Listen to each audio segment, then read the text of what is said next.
Un soir, un vieil indien cherokee raconte à son petit-fils l'histoire de la bataille intérieure qui existe chez les êtres humains et lui dit: Mon fils, il y a une bataille entre deux loups à l'intérieur de nous tous. L'un est le mal, c'est la colère, l'envie, la jalousie, la tristesse, le regret, l'avidité, l'arrogance, la honte, le rejet, l'infériorité, le mensonge, la fierté, la supériorité et l'ego.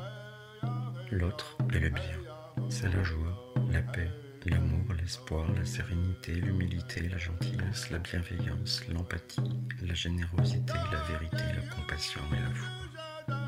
Le petit-fils songea à cette histoire pendant un instant et demanda à son grand-père: lequel des deux loups gagne? Le vieux cherokee répondit simplement: celui que tu nourris. Quand tu te lèves le matin, remercie pour la lumière du jour, le bonheur de vivre. La vie est l'éclat d'une luciole dans la nuit. C'est le souffle d'un bison en hiver. C'est la petite ombre qui court dans l'herbe et se perd au coucher du soleil. Tout ce que fait un Indien, il le fait dans un cercle. La vie d'un homme est un cercle, d'enfance à enfance. Il en est ainsi parce que le pouvoir de l'univers opère toujours en cercle et que toute chose tend à être ronde.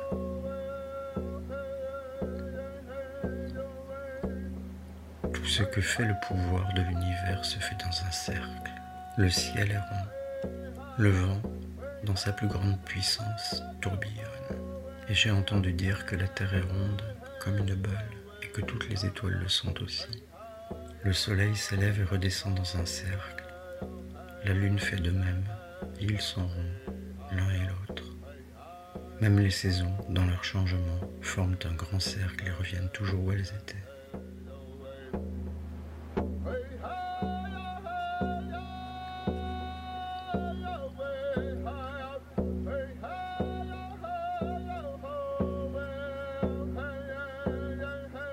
Mais il y a un autre monde.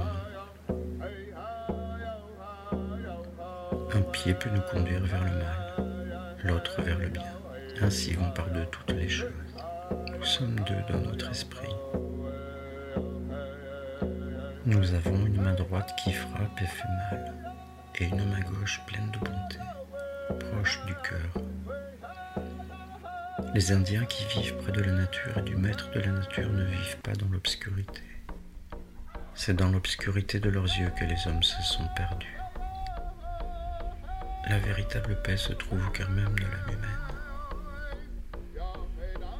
Nous voulons la paix et l'amour. Nous ne voulons pas de richesses, mais nous tenons à instruire correctement nos enfants. Les richesses ne nous serviraient à rien. Nous ne pourrions pas les emporter avec nous dans notre monde. À nous, la terre paraissait douce. Nous étions comblés des bienfaits du grand mystère. Les eaux qui courent et serpentent à l'infini ne sont pas sauvages à nos yeux.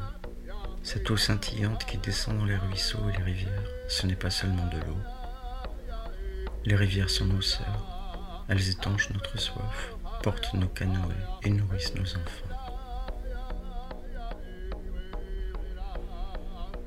Nous voyons la main du grand esprit dans presque tout.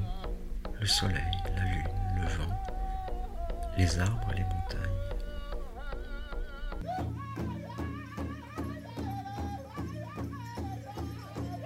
Nous croyons en l'être suprême d'une foi bien plus forte que celle de bien des blancs qui nous ont traités de païens. Saviez-vous que les arbres parlent? Ils se parlent entre eux et ils vous parleront si vous écoutez.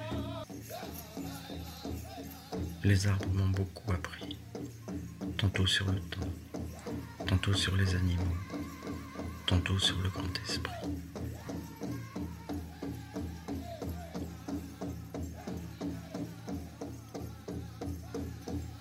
Notre mode de vie est différent des vôtres. La vue de vos villes fait mal aux yeux de l'homme rouge. Il n'y a pas d'endroit paisible dans les villes de l'homme blanc, pas d'endroit pour entendre les feuilles se dérouler au printemps ou le froissement des ailes d'un insecte. Mais peut-être est-ce parce que je suis un sauvage que je ne comprends pas.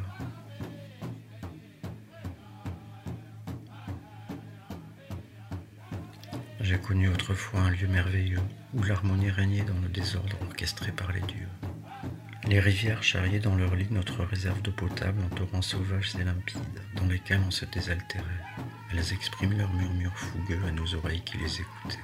Les oiseaux gazouillaient fièrement parmi les feuilles qui bruissaient, agités par 1000 vents célestes comme autant de soupirs divins qui nous rendaient heureux, qui ne demandaient rien. Cette terre est sacrée pour nous.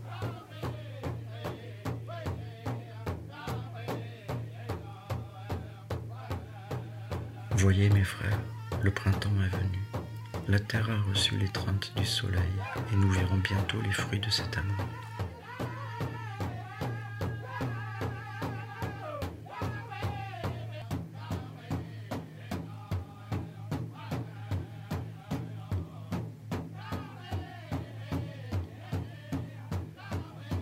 Chaque graine s'éveille et de même chaque animal grandit.